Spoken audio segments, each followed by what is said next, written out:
RJD के 25वां स्थापना दिवस पे तमाम देशवासियों को, खास करके बिहार वासियों को आरजेडी की तरफ से शुभकामना और बधाई है।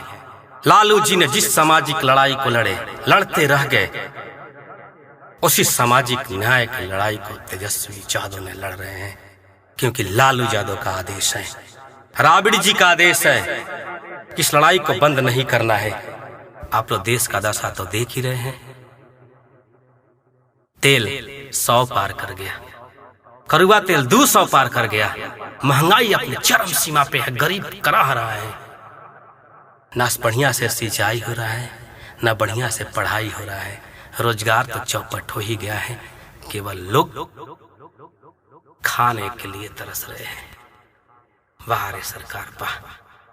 लेकिन तेजस्वी यादव ने 25वां स्थापना दिवस पे ये वादा करते हैं कि जिस दिन मैं सत्ता में आऊंगा, बिहार को एक नया बिहार बनाऊंगा, एक नया बिहार बनाऊंगा।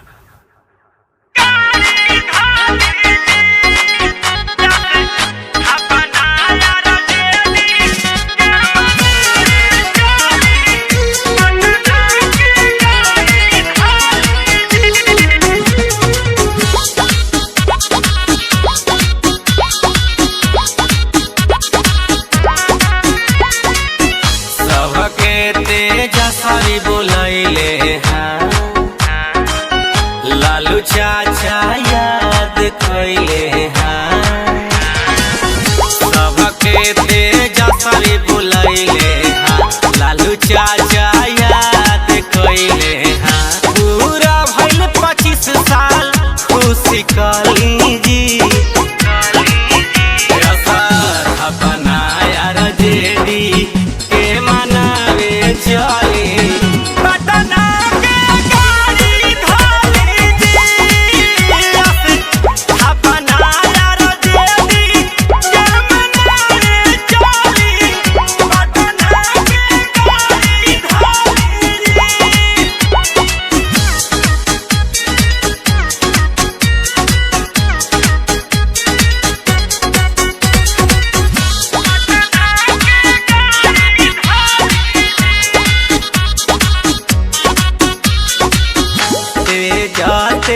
सभी स्वागत पटना में करी है रामा, लालते नजारा के जगमग राबड़ी जी करी है रामा।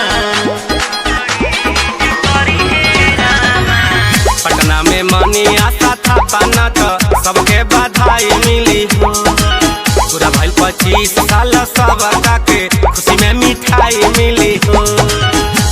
चल बा बिहार में खाला बाली जी हाँ, अपना आरजेडी के मनावे चली, पटना के गाड़ी धाली जी, अपना आरजेडी के मनावे चली, पटना के गाड़ी धाली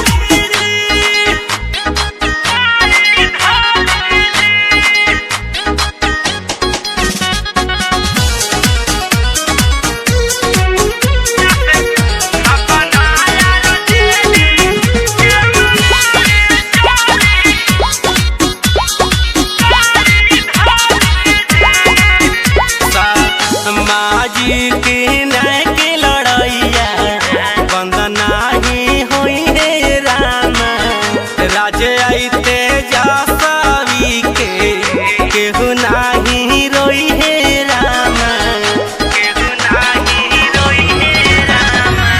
बनी सरकार तो गरीब लोग के तनको ना दुख मिली हो, युवा गरीब या किसान के यार जेडी से सुख मिली हो।